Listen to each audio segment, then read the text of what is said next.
मारू महला तीजा।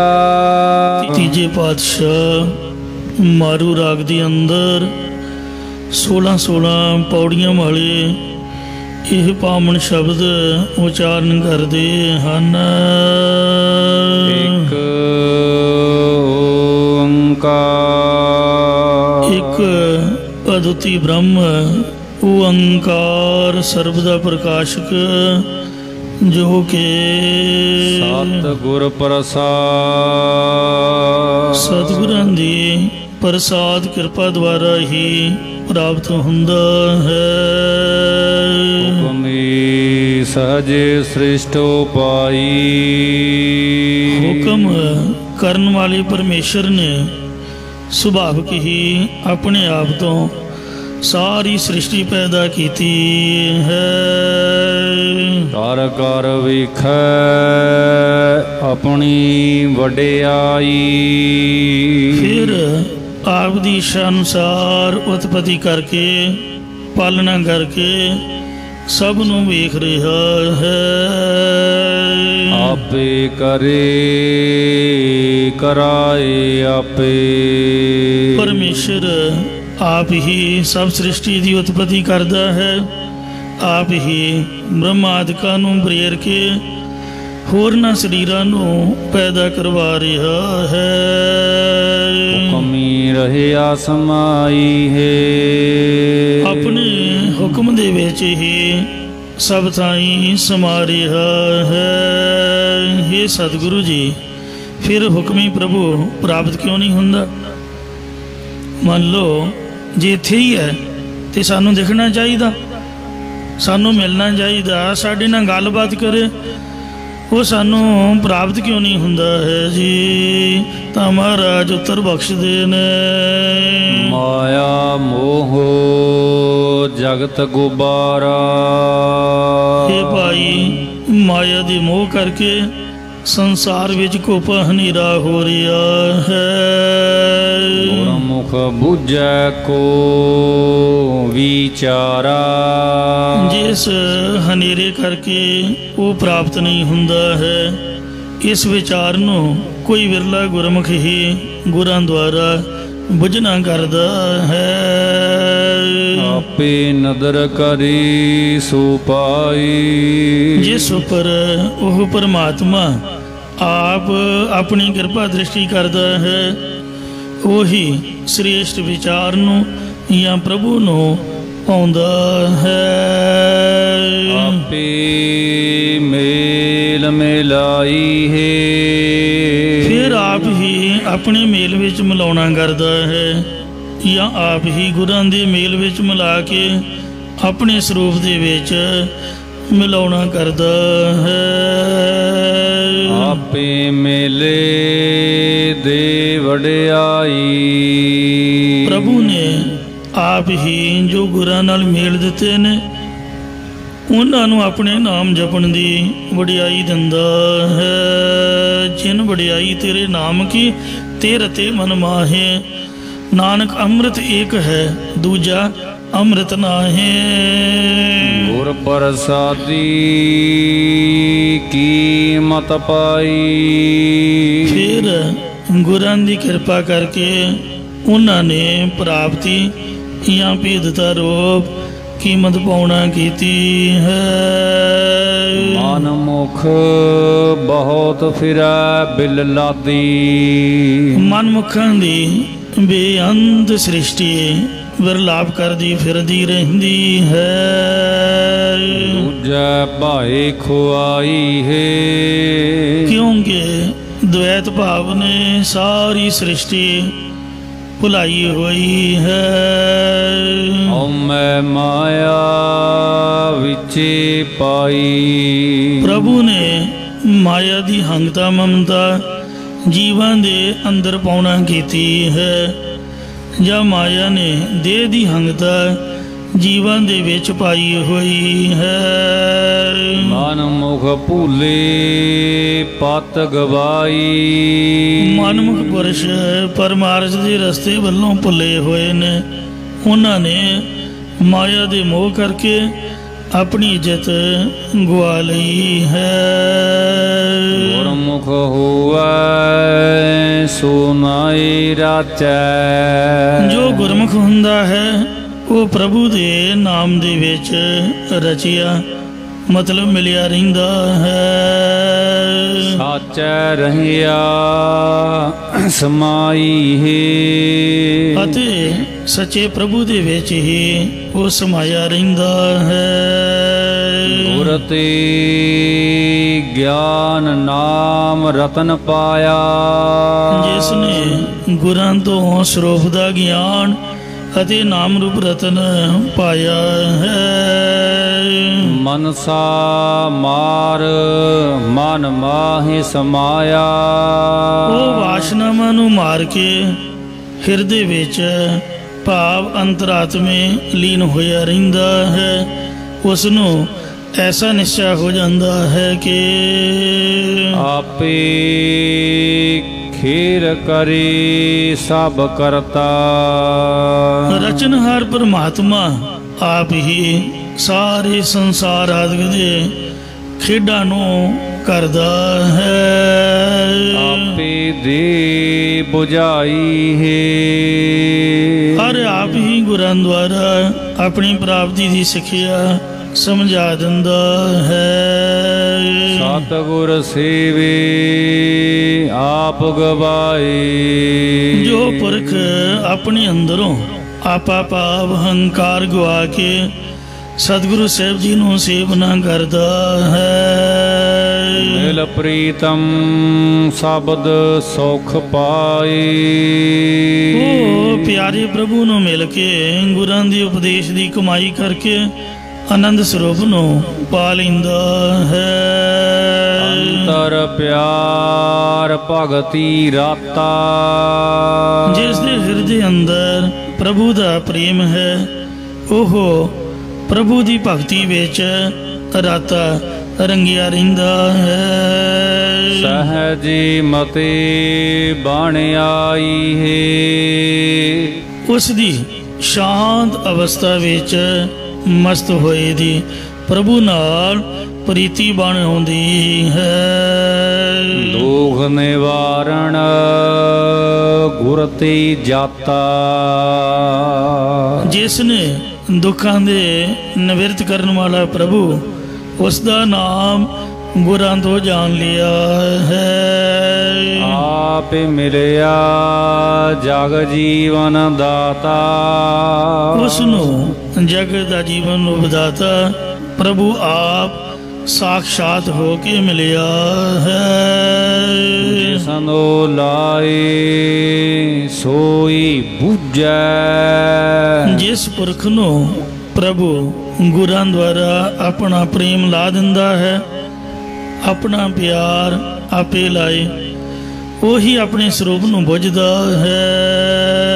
ਪਾਉ ਭਰਮ ਸਰੀਰ ਹੋ ਜਾਈ ਹੈ। ਪਰ ਉਸ ਦੇ ਸਰੀਰ ਵਿੱਚੋਂ 7 ਪ੍ਰਕਾਰ ਦਾ ਡਰ ਅਤੇ 5 ਪ੍ਰਕਾਰ ਦਾ ਭਰਮ ਉਹ ਚਲਿਆ ਜਾਂਦਾ ਹੈ। ਆਪੇ ਗੁਰਮੁਖ ਆਪੇ ਦੇਵੈ। परमात्मा आप ही मुखी गुरु स्वरूप है और आप ही अपने स्वरूप का ज्ञान देना करदा है। सच्चै शब्द सतगुर सेवै। वो सच्चे गुरां दे उपदेश की कमाई करके सतगुरां नूं सेवना करदा है। जरा जम तिस जो ही ना साकै। तिस पुरख नूं जरा बुढ़ेपे दा दुख अते यमदूत तक नहीं सकदा। साची स्यो बण आई है। क्योंकि उस दी सच्चे प्रभु दे नाल प्रीति बन आई है। कृष्णा अग्न जलै संसारा। जो संसार है वो तृष्णा रूपी अग विच सारे दा सारा ही सड़ रहा है खप रहा है ਮਰਿਆ ਹੈ। ਜਲ ਜਲ ਖਪੈ ਬਹੁਤ ਵਿਕਾਰਾ, ਮੁੜ ਮੁੜ ਬੇਅੰਤ ਵਿਕਾਰਾਂ ਦੇ ਵਿੱਚ ਸੜ ਸੜ ਕੇ ਖਪਦਾ ਰਹਿੰਦਾ ਹੈ। ਮਨ ਮੁਖ ਠੌਰ ਨਾ ਪਾਈ ਕਬਹੂ, ਮਨਮੁਖ ਪੁਰਖ ਕਦੇ ਵੀ ਅਸਥਿਤ ਹੋਣਾ ਨਹੀਂ ਪਾਉਂਦਾ। ਸਤਿਗੁਰ ਬੂਝ ਬੁਝਾਈ ਹੈ, ਇਹ ਸਤਿਗੁਰਾਂ ਨੇ ਹੀ ਸਿੱਖਿਆ ਸਮਝਾਉਣਾ ਕੀਤੀ ਹੈ। ਸਤਿਗੁਰ ਸੇਵਨ ਸੇ ਵੱਡ ਭਾਗੀ, ਜੋ ਸਤਿਗੁਰਾਂ ਨੂੰ ਸੇਵਨਾ ਕਰਦੇ ਨੇ ਉਹ ਵੱਡੇ ਭਾਗਾਂ ਵਾਲੇ ਪੁਰਖ ਹਨਗੇ। ਸਾਚੈ ਨਾਮ ਸਦਾ ਲਿਵ ਲਾਗੀ, ਉਹਨਾਂ ਪੁਰਖਾਂ ਦੀ ਪਰਮੇਸ਼ਰ ਦੇ ਸੱਚੇ ਨਾਮ ਦੇ ਵਿੱਚ ਹਮੇਸ਼ਾ ਹੀ ਬਿਰਤੀ ਲੱਗੀ ਰਹਿੰਦੀ ਹੈ। ਅੰਤਰ ਨਾਮ ਰਵਿਆ ਨਹੀਂ ਕੇਵਲ, ਉਹਨਾਂ ਦੇ ਹਿਰਦੇ ਅੰਦਰ ਸ਼ੁੱਧ ਸਰੂਪ ਪ੍ਰਭੂ ਦਾ ਨਾਮ ਵਸਿਆ ਰਹਿੰਦਾ ਹੈ। ਜਿਨ੍ਹਾਂ ਨੇ ਆਪਣੇ ਹਿਰਦੇ ਵਿੱਚ ਪ੍ਰਭੂ ਦਾ ਨਾਮ ਰਵਿਆ ਉਚਾਰਨ ਕੀਤਾ ਹੈ, ਉਹਨਾਂ ਦੇ ਹਿਰਦੇ ਵਿੱਚ ਹੀ ਉਹ ਵਾਹਿਗੁਰੂ ਦਾ ਨਾਮ ਵਸਦਾ ਹੈ। ਫਿਰ ਸ਼ੁੱਧ ਸਰੂਪ ਦੀ ਉਹ ਪ੍ਰਾਪਤੀ ਵਾਲੇ ਹੁੰਦੇ ਨੇ, ਜਾਂ ਨੇਹ ਕੇਵਲ ਵਿਸ਼ੇਸ਼ ਕਰਕੇ ਕੇਵਲ ਮੁਖ ਦੀ ਪ੍ਰਾਪਤੀ ਵਾਲੇ ਹੋਏ ਹਨ। ਤ੍ਰਿਸ਼ਨਾ ਸਭ ਦੇ ਬੁਝਾਈ ਹੈ, ਉਹਨਾਂ ਨੇ ਗੁਰਾਂ ਦੇ ਉਪਦੇਸ਼ ਦੀ ਕਮਾਈ ਕਰਕੇ ਰਸਾਂ ਕਸਾਂ ਆਦਿਕ ਦੀ ਤ੍ਰਿਸ਼ਨਾ ਬੁਝਾ ਦਿੱਤੀ, ਮੇਟ ਦਿੱਤੀ ਹੈ। ਸੱਚਾ ਸ਼ਬਦ ਸੱਚੀ ਹੈ ਬਾਣੀ, ਗੁਰਾਂ ਦਾ ਉਪਦੇਸ਼ ਵੀ ਸੱਚਾ ਹੈ ਅਤੇ ਬਾਣੀ ਵੀ ਸੱਚੀ ਹੈ। ਜਾਂ ਜੋ ਸੱਚਾ ਬ੍ਰਹਮ ਹੈ ਉਸ ਨੂੰ ਲਖਣਾ ਬਿਰਤੀ ਦੇ ਨਾਲ ਲਿਖਾਉਣ ਵਾਲੀ ਧੁਰ ਕੀ ਬਾਣੀ ਉਹ ਵੀ ਸੱਚੀ ਹੈ। ਗੁਰਮੁਖ ਵਿਰਲਾ ਕਿਨੈ ਪਛਾਣੀ, ਕਿਸੇ ਵਿਰਲੇ ਟਾਵੇਂ ਟਾਵੇਂ ਗੁਰਮੁਖ ਨੇ ਹੀ ਉਹ ਬਾਣੀ ਪਹਿਚਾਨਣਾ ਕੀਤੀ ਹੈ। ਸੱਚੈ ਸ਼ਬਦ ਰਤੀ ਬੈਰਾਗੀ, ਜੋ ਸੱਚੇ ਗੁਰਾਂ ਦੇ ਉਪਦੇਸ਼ ਵਿੱਚ ਰੰਗੇ ਹੋਏ ਨੇ ਉਹੀ ਪੂਰਨ ਵੈਰਾਗਵਾਨ ਪੁਰਖ ਹਨਗੇ। ਆਵਣ ਜਾਣ ਰਹਾਈ ਹੈ, ਉਹਨਾਂ ਦਾ ਜੰਮ ਕੀ ਆਉਣਾ ਤੇ ਮਰ ਕੇ ਜਾਣਾ, ਜੰਮਣਾ ਮਰਨਾ ਵੀ ਰਹਿ ਗਿਆ ਹੈ। ਸ਼ਬਦ ਬੁੱਝੈ ਸੋ ਮੈਲ ਚੁਕਾਈ, ਜੋ ਗੁਰਾਂ ਦੇ ਉਪਦੇਸ਼ ਨੂੰ ਬੁੱਝਦਾ ਹੈ ਉਹ ਆਪਣੇ ਅੰਦਰੋਂ ਹਉਮੈ ਦੀ, ਅਵਿਦਿਆ ਦੀ, ਪਾਪਾਂ ਆਦਿਕ ਦੀ ਮੈਲ ਚੁਕਾ ਦਿੰਦਾ ਹੈ। ਨਿਰਮਲ ਨਾਮ ਵਸੈ ਮਨ ਆਈ, ਪਰਮੇਸ਼ਰ ਦਾ ਉਜਲ ਨਾਮ ਉਹਦੇ ਹਿਰਦੇ ਵਿੱਚ ਆ ਕੇ ਵਸ ਜਾਂਦਾ ਹੈ। ਸਤਿਗੁਰ ਆਪਣਾ ਸਦ ਹੀ ਸੇਵਹਿ, ਉਹ ਆਪ ਦਾ ਆਸਰਾ ਜਾਣਗੇ, ਸਤਿਗੁਰਾਂ ਨੂੰ ਹਮੇਸ਼ਾ ਹੀ ਸੇਵਨਾ ਕਰਦਾ ਹੈ। ਹਉਮੈ ਵਿੱਚ ਹੋ ਜਾਈ ਹੈ, ਉਸ ਦੇ ਹਿਰਦੇ ਅੰਦਰੋਂ ਦੇ ਆਦਿਕ ਦੀ ਹੰਗਤਾ ਮਮਤਾ ਚਲੀ ਜਾਂਦੀ ਹੈ। ਗੁਰ ਤੇ ਬੁੱਝੈ ਤਾ ਦਰ ਸੂਝੈ, ਜਦੋਂ ਕੋਈ ਗੁਰਾਂ ਤੋਂ ਆਤਮਿਕ ਵਿਚਾਰ ਪੁੱਛਦਾ ਹੈ ਤਦੋਂ ਹੀ ਉਸ ਨੂੰ ਗਿਆਨ ਰੂਪ ਦਰਵਾਜ਼ਾ ਸੁੱਝ ਆਉਂਦਾ, ਦਿਸ ਆਉਂਦਾ ਹੈ। ਜਾਂ ਜਦੋਂ ਗੁਰਾਂ ਦਾ ਉਪਦੇਸ਼ ਇਨਸਾਨ ਦੇ ਦਿਮਾਗ ਦੇ ਵਿੱਚ ਸਮਝ ਆਉਂਦਾ ਹੈ, ਬੁੱਝਦਾ ਹੈ, ਤਦੋਂ ਹੀ ਉਸ ਨੂੰ ਸਾਧ ਸੰਗਤ ਰੂਪੀ ਦਰ ਵਿੱਚੋਂ ਪ੍ਰਭੂ ਦਿਸ ਆਉਂਦਾ ਹੈ। ਨਾਮ ਵੇਹੂਣਾ ਕਾਥੇ ਕਾਥੇ ਲੂਜੈ, ਪਰਮੇਸ਼ਰ ਦੇ ਨਾਮ ਤੋਂ ਖਾਲੀ ਪੁਰਖ ਹੋਰਨਾਂ ਹੀ ਕਥਾਵਾਂ ਨੂੰ ਕਥਨ ਕਰ ਕਰਕੇ ਵਿਅਰਥ ਹੀ ਝਗੜਦਾ ਰਹਿੰਦਾ ਹੈ। ਸਤਿਗੁਰ ਸੇਵੇ ਕੀ ਵਡਿਆਈ, ਸਤਿਗੁਰਾਂ ਦੇ ਸੇਵਨੇ ਦੀ ਇਹੀ ਵਡਿਆਈ ਹੈ। ਕ੍ਰਿਸ਼ਨਾ ਭੂਖ ਗਵਾਈ ਹੈ, ਜਿਸ ਦੀ ਬਰਕਤ ਨਾਲ ਜਗਿਆਸੂ ਪੁਰਖ ਨੇ ਆਪਣੇ ਅੰਦਰੋਂ ਰਸਾਂ ਕਸਾਂ ਦੇ ਭੋਗਣ ਦੀ ਤ੍ਰਿਸ਼ਨਾ ਅਤੇ ਪਦਾਰਥਾਂ ਦੀ ਆਸਾ ਰੂਪੀ ਭੁੱਖ ਗਵਾ ਲਈ ਹੈ। ਆਪੇ ਆਪ ਮਿਲੈ ਤਾ ਬੁਝੈ। ਜੇਕਰ ਇਹ ਜੀਵ ਆਪਣੀ ਅੰਤःਕਰਨ ਆਪਣੇ ਸਰੂਪ ਦੇ ਗਿਆਨ ਵਿੱਚ ਮਿਲੇ ਤਾਂ ਹੀ ਇਹ ਕੁਝ ਸਮਝ ਸਕਦਾ ਹੈ। ਮਤਲਬ ਗੁਰਦੁਆਰੇ ਅੰਦਰ ਆ ਕੇ ਬੈਠਾਂਗੇ ਤਾਂ ਹੀ ਕੁਝ ਸਮਝਾਂਗੇ। ਜੇ ਬਾਹਰ ਹੀ ਤੁਰੇ ਫਿਰਦੇ ਰਹੇ ਸਮਝ ਕਿੱਥੋਂ ਆਊਗੀ ਦੱਸੋ? ਅੰਦਰ ਤਾਂ ਆਪਾਂ ਵੜਦੇ ਨਹੀਂ ਤੇ ਬਾਹਰੀ ਤੁਰੇ ਫਿਰਦੇ ਆ। ਇਉਂ ਜੀਵ ਦੁਨੀਆ ਵੱਲ ਤਾਂ ਵੇਖਦਾ ਵੀ ਕੌਣ ਆਇਆ ਕੌਣ ਗਿਆ, ਆਪਦੇ ਅੰਦਰ ਝਾਤੀ ਨਹੀਂ ਮਾਰਦਾ। ਅੱਖਾਂ ਖੋਲ ਕੇ ਸੰਸਾਰ ਦੇ ਕਾਰ ਵਿਹਾਰ ਵੇਖ ਰਿਹਾ ਹੈ, ਚੰਗਾ ਮੰਦਾ ਸਭ ਕੁਝ ਸਮਝ ਰਿਹਾ, ਪਰ ਆਪਦੇ ਆਪੇ ਨੂੰ ਨਹੀਂ ਪੜਚੋਲਦਾ। ਜਿਵੇਂ ਫਰੀਦ ਸਾਹਿਬ ਨੇ ਆਖਿਆ, ਆਪਨੜੇ ਗਰੀਬਾਨ ਮੇ ਸਿਰ ਨੀਵਾਂ ਕਰ ਦੇਖ। ਆਪਦੇ ਘਰ ਦੇ ਵਿੱਚ ਤਾਂ ਸਿਰ ਨਿਉਂਗੇ ਵੇਖ ਭਾਈ, ਆਪਦੀ ਪੀੜ੍ਹੀ ਥੱਲੇ ਤਾਂ ਸੋਟਾ ਮਾਰ। ਇੰਜ ਇਹ ਮਨਮੁਖ ਦੀ ਅਵਸਥਾ ਹੈ ਜੋ ਆਪਦੇ ਅੰਤःਕਰਨ ਆਪਦੇ ਸਰੀਰ ਨੂੰ ਪੜਚੋਲਦਾ ਨਹੀਂ ਹੈ। ਮਹਾਰਾਜ ਨੇ ਇੱਥੋਂ ਤੱਕ ਆਖਿਆ ਕਿ ਹਰਿਮੰਦਰ ਇਹੋ ਸਰੀਰ ਹੈ। ਸੱਚਖੰਡ ਹਰਿਮੰਦਰ ਸਾਹਿਬ ਇਹ ਸਰੀਰ ਹੀ ਹੈ।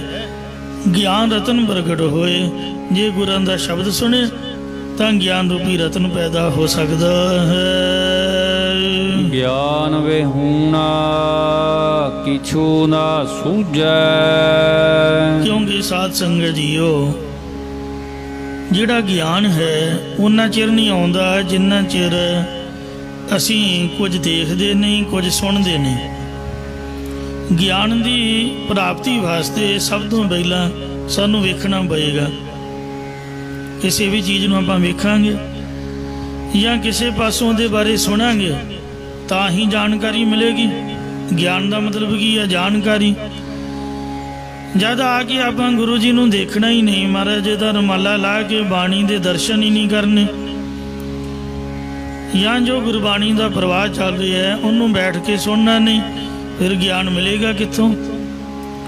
ਗੁਰੂ ਸਾਹਿਬ ਕਿਰਪਾ ਕਰਕੇ ਜਿਹਨੂੰ ਦਰਸ਼ਨ ਬਖਸ਼ਦੇ ਨੇ ਤੇ ਆਪਦੇ ਬਾਣੀ ਨੂੰ, ਉਪਦੇਸ਼ ਨੂੰ, ਨਾਮ ਨੂੰ ਸਰਵਣ ਕਰਾਉਂਦੇ ਨੇ, ਤਾਂ ਜਿਵੇਂ ਜਿਵੇਂ ਸੁਣਦਾ ਹੈ ਧੁਨ ਮੈਂ ਧਿਆਨ, ਸਾਊਂਡ ਦੇ ਵਿੱਚ, ਆਵਾਜ਼ ਵਿੱਚ ਧਿਆਨ ਜੋੜਦਾ ਹੈ। ਧਿਆਨ ਮੈਂ ਜਾਣਿਆ, ਉਸ ਧਿਆਨ ਦੇ ਦੁਆਰਾ ਹੀ ਹੌਲੀ ਹੌਲੀ ਸਮਝ ਆਉਂਦੀ ਹੈ। ਜਿੰਨੀ ਜ਼ਿਆਦਾ ਸਮਝ ਵੱਧਦੀ ਜਾਏਗੀ ਤੇ ਨਾ ਹੀ ਜ਼ਿਆਦਾ ਗਿਆਨ ਹੁੰਦਾ ਜਾਏਗਾ। ਤੇ ਗਿਆਨ ਤੋਂ ਅੱਗੇ ਵਿਗਿਆਨ, ਜਾਣੀ ਕਿ ਵਿਸ਼ੇਸ਼ ਗਿਆਨ ਦੀ ਪ੍ਰਾਪਤੀ, ਬ੍ਰਹਮ ਗਿਆਨ ਦੀ ਪ੍ਰਾਪਤੀ ਗੁਰੂ ਸਾਹਿਬ ਬਖਸ਼ਦੇ ਹਨ। ਇੰਜ ਆਤਮ ਗਿਆਨ ਤੋਂ ਹੀਣੇ ਪੁਰਖ ਨੂੰ ਕੁਝ ਵੀ ਸੁਝਦਾ ਨਹੀਂ ਹੈ। ਭਾਈ ਰੇ ਗੁਰ ਬਿਨ ਗਿਆਨ ਨਾ ਹੋਏ, ਪੁੱਛੋ ਬ੍ਰਹਮੇ ਨਾਰਦ ਵੇਦ ਵਿਆਸ ਕੋਏ। ਗੁਰ ਬਿਨ ਘੋਰ ਅੰਧਾਰ, ਗੁਰੂ ਬਿਨ ਸਮਝ ਨਾ ਆਵੇ, ਗੁਰ ਬਿਨ ਸੁਰਤ ਨਾ ਸਿੱਧ, ਗੁਰੂ ਬਿਨ ਮੁਕਤ ਨਾ ਭਾਵੈ। ਇਸ ਲਈ ਗੁਰ ਕਰ ਸੱਚ ਵਿਚਾਰ, ਗੁਰੂ ਕਾ ਰੇ ਮਨ ਮੇਰੇ, ਗੁਰ ਕਰ ਸ਼ਬਦ ਸਪੁੰਨ, ਅਗਨ ਘਟੈ ਸਭ ਤੇਰੇ। ਗੁਰ ਨੈਣ ਬੈਣ ਗੁਰ ਗੁਰ ਕਰੋ, ਗੁਰੂ ਸਤ ਕਬ ਨਲ ਕਹਿ, ਜਿਨ ਗੁਰੂ ਨਾ ਦੇਖਿਓ ਨਾਹੂ ਕੀਓ, ਤੇ ਅਕਿਆਥ ਸੰਸਾਰ ਮੈਂ ਹੈ। ਗੁਰ ਕੀ ਦਾਤ ਸਦਾ ਮਨ ਅੰਤਰ। ਜਿਸ ਪੁਰਖ ਦੇ ਮਨ ਹਿਰਦੇ ਅੰਦਰ ਹਮੇਸ਼ਾ ਆਤਮਿਕ ਜੀਵਨ ਦੀ ਸੂਝ ਵਾਲੀ ਗੁਰੂ ਕੀ ਦਾਤ, ਗੁਰੂ ਕੀ ਬਖਸ਼ਿਸ਼ ਵਸਦੀ ਹੈ। ਬਾਣੀ ਸ਼ਬਦ ਵਜਾਈ ਹੈ। ਉਹੀ ਗੁਰਾਂ ਦੇ ਉਪਦੇਸ਼ ਰੂ ਬਾਣੀ ਵਜਾਉਂਦਾ ਹੈ, ਵਾਜੇ ਤੇ ਵਜਾਉਂਦਾ, ਉਚਾਰਨ ਕਰਦਾ ਹੈ। ਜਿਹਦੇ ਅੰਦਰ ਬਾਣੀ ਦੁਆਰਾ ਬ੍ਰਹਮ ਪ੍ਰਗਟ ਹੋ ਆਉਂਦਾ ਹੈ। ਜੋ ਧੁਰ ਲਿਖਿਆ ਸੋ ਕਰਮ ਕਮਾਇਆ।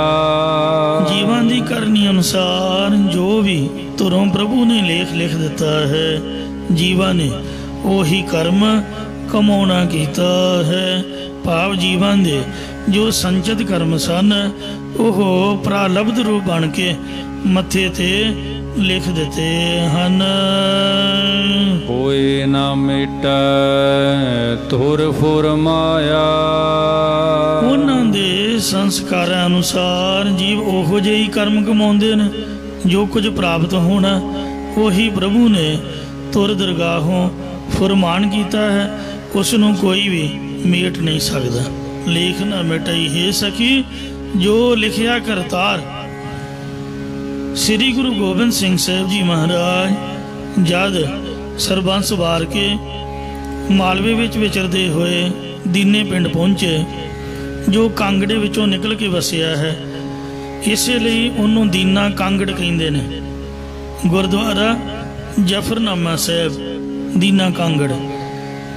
ਉੱਥੋਂ ਦੇ ਚੌਧਰੀ ਲਖਮੀਰ, ਸ਼ਮੀਰ ਤੇ ਤਖਤ ਮੱਲ ਤਿੰਨੇ ਭਰਾ ਜੋ ਰਾਏ ਯੋਧ ਦੇ ਪੋਤਰੇ ਸਨ, ਜਿਸ ਰਾਏ ਯੋਧ ਨੇ ਸ੍ਰੀ ਗੁਰੂ ਹਰਗੋਬਿੰਦ ਸਾਹਿਬ ਜੀ ਦੀ ਬਹੁਤ ਸੇਵਾ ਕੀਤੀ ਅਤੇ ਵਰ ਪਾਏ ਸਨ।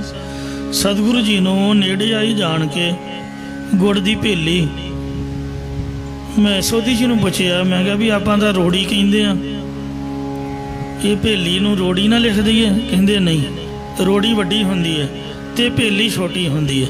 ਮੈਨੂੰ ਯਾਦ ਹੈ ਮੈਂ ਸਪੈਸ਼ਲ ਉਹਨਾਂ ਨੂੰ ਪੁੱਛਿਆ ਸੀ, ਭੇਲੀ ਤੇ ਰੋੜੀ ਇਹਦਾ ਇਹ ਫਰਕ ਹੈ ਵੀ ਰੋੜੀ ਕਹਿੰਦੇ ਵੱਡੀ ਹੁੰਦੀ ਹੈ, ਭੇਲੀ ਛੋਟੀ ਹੁੰਦੀ ਹੈ, ਜਾਂ ਸਮਝ ਲਓ ਮਾਲਵੇ ਤੇ ਮਾਝੇ ਦੀ ਬੋਲੀ 'ਚ ਫਰਕ ਹੈ।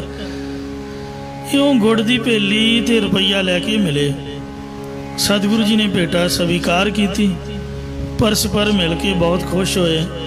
ਉਹਨਾਂ ਨੇ ਕਿਹਾ ਕਿ ਜਿਸ ਤਰ੍ਹਾਂ ਤੁਹਾਡੇ ਦਾਦਾ ਗੁਰੂ ਨੇ ਸਾਡੇ ਦਾਦੇ ਤੇ ਬਖਸ਼ਤਾਂ ਕੀਤੀਆਂ ਸਨ, ਉਸੇ ਤਰ੍ਹਾਂ ਸਾਨੂੰ ਆਪਣੇ ਜਾਣ ਕੇ ਕਿਰਪਾ ਬਣਾਈ ਰੱਖਣੀ।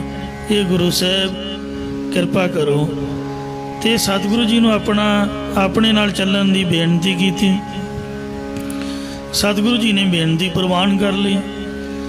ਇੱਕ ਭਾਈ ਦੇਸਨਾਮੇ ਤਰਖਾਣ ਦੇ ਚੁਬਾਰੇ ਜੋ ਪਹਿਲਾਂ ਹੀ ਲਿਪ ਪੋਚ ਕੇ ਰੱਖਿਆ ਸੀਗਾ, ਉਹ ਚੁਬਾਰੇ 'ਚ ਮਹਾਰਾਜ ਨੇ ਉਤਾਰਾ ਕੀਤਾ।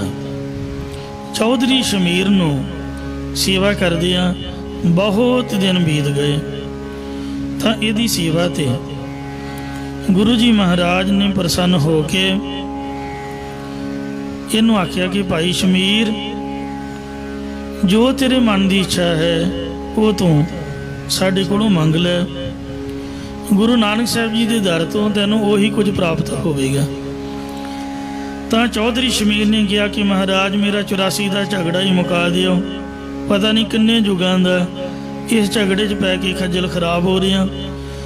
ਮਹਾਰਾਜ ਹੱਸ ਕੇ ਬੋਲੇ, ਪ੍ਰਭ ਹੱਸ ਬੋਲੇ ਕਿ ਇਹ ਨਹੀਂ ਆਏ, ਸਗਲੇ ਦੂਤ ਮੇਰੀ ਸੇਵਾ ਲਾਏ। ਮਹਾਰਾਜ ਕਦੀ ਕਦਾਈ ਹੱਸਦੇ ਹੁੰਦੇ ਨੇ। ਮਹਾਰਾਜ ਹੱਸ ਕੇ ਬੋਲੇ, ਤੂੰ ਕੁਝ ਹੋਰ ਮੰਗ ਲੈ, ਕਿਉਂਕਿ ਤੇਰੇ ਅਜੇ ਬਹੁਤ ਜਨਮ ਬਾਕੀ ਨੇ।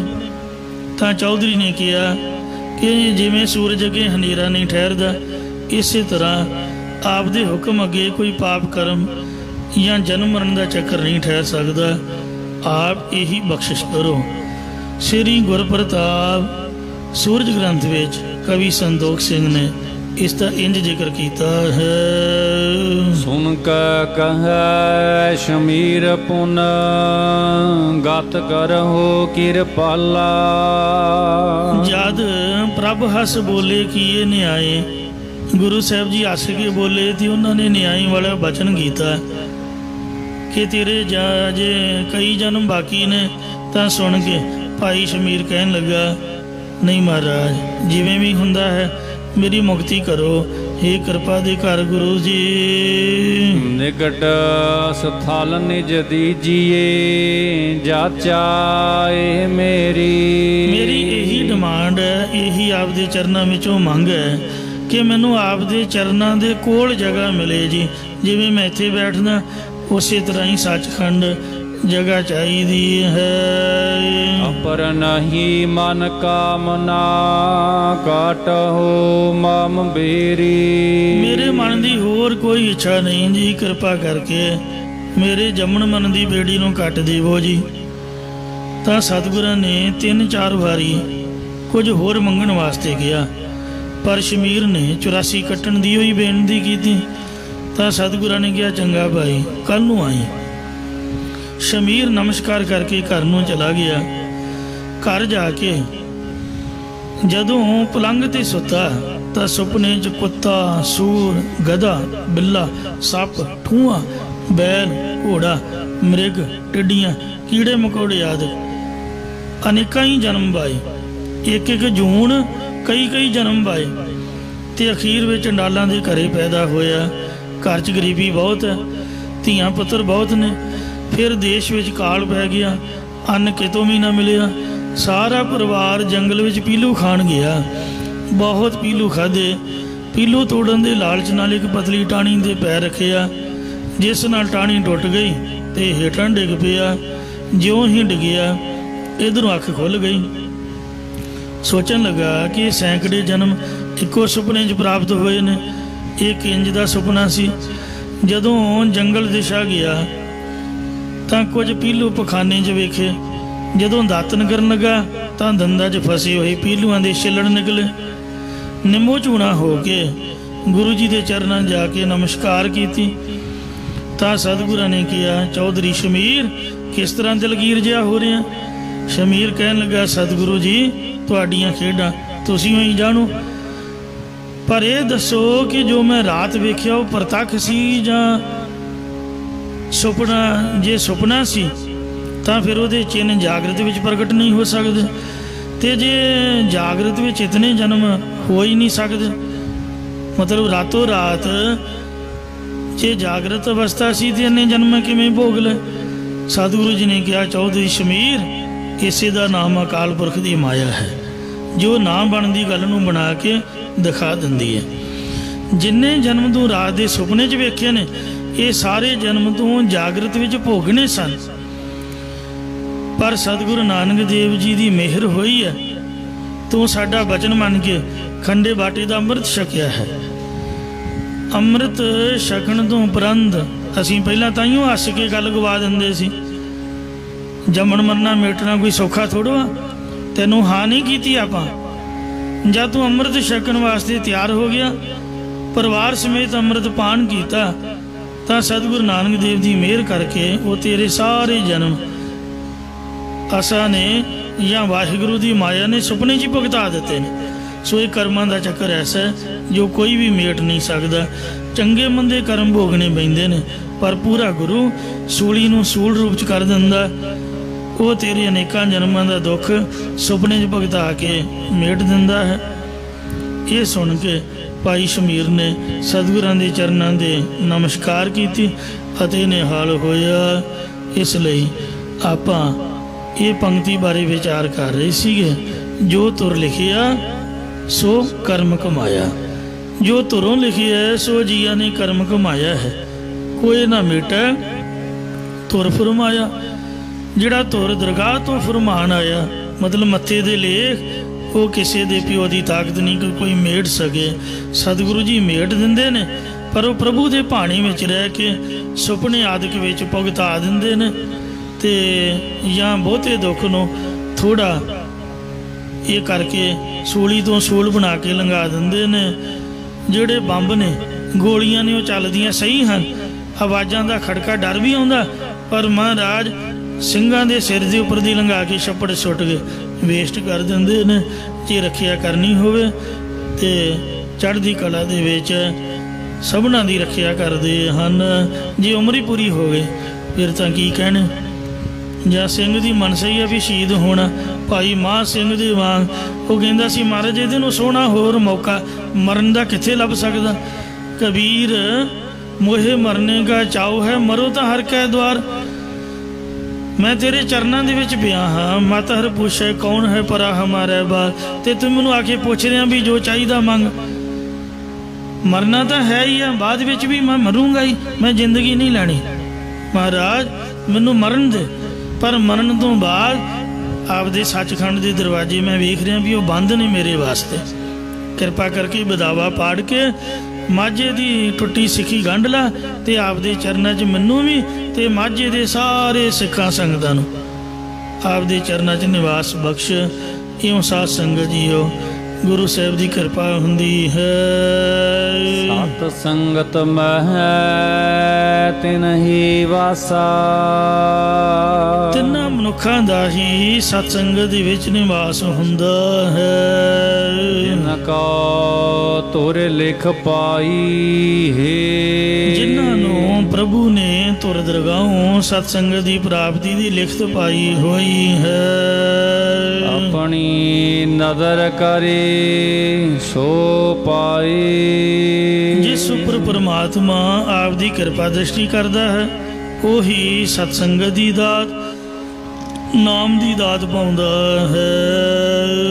ਸੱਚੈ ਸ਼ਬਦ ਤਾੜੀ ਚਿਤ ਲਾਏ, ਉਹੀ ਸੱਚੇ ਗੁਰਾਂ ਦੇ ਉਪਦੇਸ਼ ਵਿੱਚ ਮਨ ਦੀ ਬਿਰਤੀ ਲਾਉਂਦਾ ਹੈ ਜਾਂ ਚੇਤਨ ਸਰੂਪ ਦੇ ਵਿੱਚ ਸਮਾਧੀ ਲਾਉਣਾ ਕਰਦਾ ਹੈ। ਨਾਨਕ ਦਾਸ ਕਹੈ ਬੇਨੰਤੀ, ਸਤਿਗੁਰੂ ਸਾਹਿਬ ਜੀ ਕਥਨ ਕਰਦੇ ਨੇ ਕਿ ਮੈਂ ਦਾਸਾ ਭਾਵ ਧਾਰਨ ਕਰਕੇ ਇੱਕ ਬੇਨਤੀ ਕਹਿੰਦਾ ਹਾਂ ਕਿ ਲਿਖਿਆ ਨਾਮਦਾਰ ਪਾਈ ਹੈ। ਉਹ ਪੁਰਖ ਫਿਰ ਪਰਮੇਸ਼ਰ ਦੇ ਸਾਧ ਸੰਗਤ ਰੂਪ ਦਵਾਰ ਵਿੱਚੋਂ ਨਾਮ ਰੂਪ ਭਿਕਸ਼ਾ ਨੂੰ ਪਾ ਲੈਂਦਾ ਹੈ। ਹਮ ਭੀਖਕ ਬੇਖਾਰੀ ਤੇਰੇ, ਤੂੰ ਨਿਜ ਪਤ ਹੈ ਦਾਤਾ। ਉਹ ਦਇਆਲ ਨਾਮ ਦੇਹੁ ਮੰਗਤ ਜਨ ਕੋ, ਸਦਾ ਰਹੂੰ ਰੰਗ ਰਾਤਾ। ਮਾਰੂ ਮਹਲਾ ਤੀਜਾ। ਤੀਜੇ ਪਾਤਸ਼ਾਹ ਧੰਨ ਸਤਿਗੁਰੂ ਅਮਰਦਾਸ ਸਾਹਿਬ ਜੀ ਮਹਾਰਾਜ ਮਾਰੂ ਰਾਗ ਵਿੱਚ ਪਵਿੱਤਰ ਪਾਵਨ ਸ਼ਬਦ ਉਚਾਰ ਰਹੇ ਹਨ। ਏਕੋ ਏਕ ਵਰਤੈ ਸਭ ਸੋਈ, ਉਹ ਹਰੀ ਇੱਕੋ ਨਿਰਗੁਣ ਸਰੂਪ ਤੇ ਇੱਕੋ ਸਰਗੁਣ ਸਰੂਪ ਹੈ। ਉਹੀ ਸਾਰਿਆਂ ਦੇ ਅੰਦਰ ਵਰਤ ਰਿਹਾ ਹੈ। ਇਸ ਗੱਲ ਨੂੰ ਗੁਰਮੁਖ ਵਿਰਲਾ ਬੂਝੈ ਕੋਈ, ਕੋਈ ਵਿਰਲਾ ਟਾਵਾਂ ਟਾਵਾਂ ਗੁਰਮੁਖੀ ਹੀ ਗੁਰਾਂ ਦੁਆਰਾ ਬੁਝਣਾ ਕਰਦਾ ਹੈ। ਏਕੋ ਰਵ ਰਹਿਆ ਸਭ ਅੰਦਰ, ਇੱਕ ਅਦੁੱਤੀ ਬ੍ਰਹਮ ਸਾਰਿਆਂ ਦੇ ਅੰਦਰ ਵਿਆਪਕ ਹੋ ਰਿਹਾ ਹੈ। ਇਸ ਬਿਨ ਅਵਰ ਨਾ ਕੋਈ ਹੈ, ਇਸ ਪਰਮਾਤਮਾ ਤੋਂ ਬਿਨਾਂ ਅਵਰ ਅਸਥਾਨ ਵਿੱਚ ਹੋਰ ਕੋਈ ਵੀ ਸਮਰੱਥ ਨਹੀਂ ਹੈ। ਲੱਖ 84 ਜੀ ਉਪਾਏ, ਉਸ ਪਰਮੇਸ਼ਰ ਨੇ 84 ਲੱਖ ਜੂਨਾਂ ਦੇ ਜੀਵ ਪੈਦਾ ਕੀਤੇ ਹਨ। ਗਿਆਨੀ ਧਿਆਨੀ ਆਖ ਸੁਣਾਏ, ਵਿੱਚੇ ਸਾਡੇ ਵਰਗੇ ਗਿਆਨੀ ਵੀ ਨੇ ਤੇ ਤੁਹਾਡੇ ਵਰਗੇ ਧਿਆਨੀ ਵੀ ਨੇ। ਗਿਆਨੀ ਗਿਆਨ ਕਥਨ ਵਾਲੇ ਕਰਨ ਵਾਲੇ ਤੇ ਧਿਆਨੀ ਧਿਆਉਣ ਲਾਉਣ ਵਾਲੇ ਸਭ ਇਹੀ ਕਥਨ ਕਰਕੇ ਸੁਣਾਉਂਦੇ ਹਨ।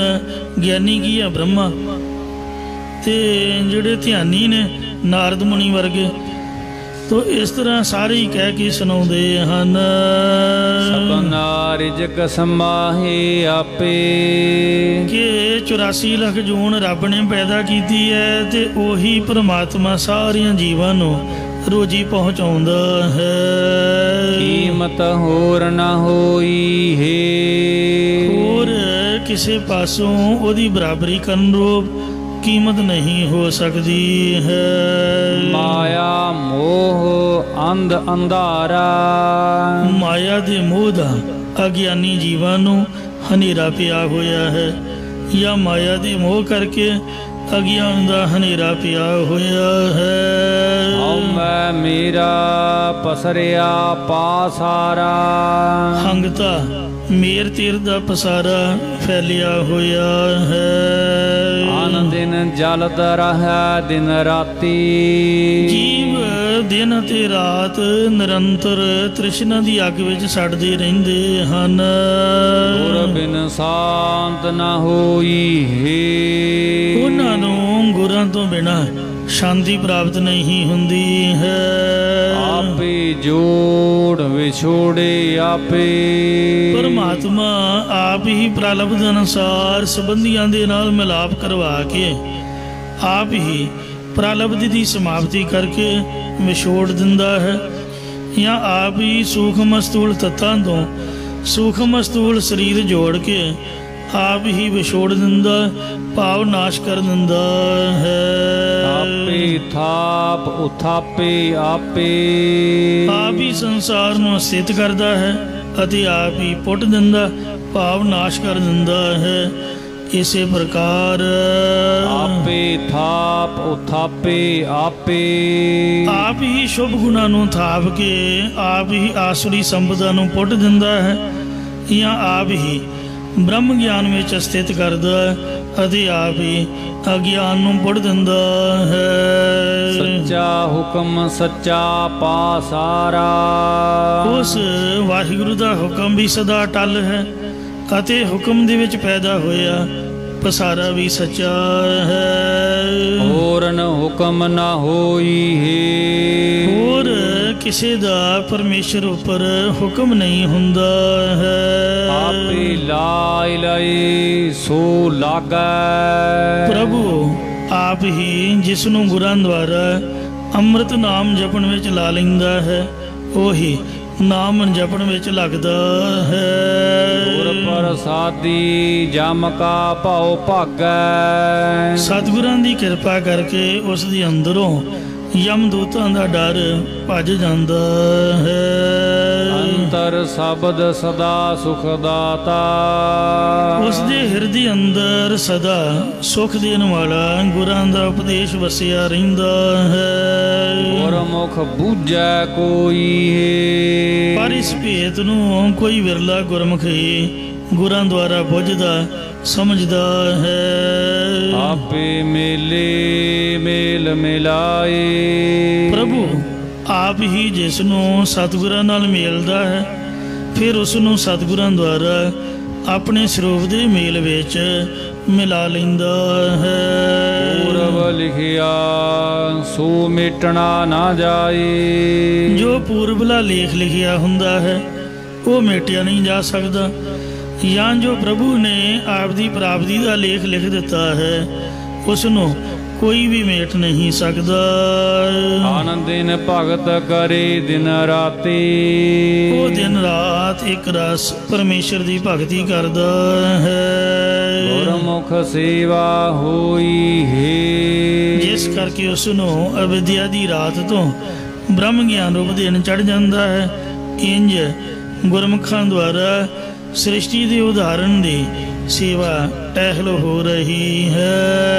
ਸਤਿਗੁਰ ਸੇਵ ਸਦਾ ਸੁਖ ਜਾਤਾ, ਜਿਸ ਨੇ ਸਤਿਗੁਰੂ ਨੂੰ ਸੇਵਨਾ ਕੀਤਾ ਹੈ ਉਸ ਨੇ ਸਦਾ ਰਹਿਣ ਵਾਲਾ ਆਤਮਿਕ ਸੁਖ ਜਾਣਨਾ ਕੀਤਾ ਹੈ। ਆਪੇ ਆਈ ਮਿਲਿਆ ਸਭਨਾ ਕਾ ਦਾਤਾ, ਉਸ ਪੁਰਖ ਨੂੰ ਸਭਨਾ ਜੀਆਂ ਕਾ ਇੱਕ ਦਾਤਾ, ਸੋ ਮੈਂ ਵਿਸਰ ਨਾ ਜਾਈ।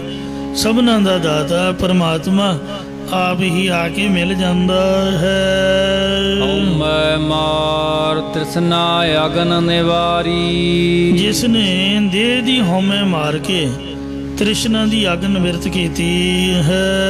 ਸ਼ਬਦ ਚੀਨ ਸੁਖ ਹੋਈ ਹੈ, ਉਸ ਨੂੰ ਗੁਰਾਂ ਦੇ ਉਪਦੇਸ਼ ਦੀ ਪਹਿਚਾਣ ਕਰਕੇ ਆਤਮਿਕ ਸੁਖ ਦੀ ਪ੍ਰਾਪਤੀ ਹੋਈ ਹੈ। ਆਇਆ ਕੁਟੰਬ ਮੋਹ ਨਾ ਬੁਝੈ, ਦੇਹੀ ਅਤੇ ਪਰਿਵਾਰ ਦੇ ਮੋਹ ਵਿੱਚ ਫਸਿਆ ਜੀਵ ਵਾਹਿਗੁਰੂ ਦੇ ਸਰੂਪ ਨੂੰ ਸਮਝਦਾ ਨਹੀਂ ਹੈ। ਗੁਰਮੁਖ ਹੋਵੈ ਤਾ ਆਖੀ ਸੂਝੈ, ਜੋ ਗੁਰਮੁਖ ਹੁੰਦਾ ਹੈ ਉਸ ਨੂੰ ਗੁਰਾਂ ਦੁਆਰਾ ਕਹੀ ਹੋਈ ਸਿੱਖਿਆ ਦੀ ਸਮਝ ਪੈ ਜਾਂਦੀ ਹੈ, ਜਾਂ ਉਸ ਨੂੰ ਮਨ ਬੁੱਧ ਵਿਵੇਕ ਵੈਰਾਗ ਰੂਪ ਨੇਤਰਾਂ ਨਾਲ ਵਾਹਿਗੁਰੂ ਦਾ ਸਰੂਪ ਦਿਸਾਉਂਦਾ ਹੈ।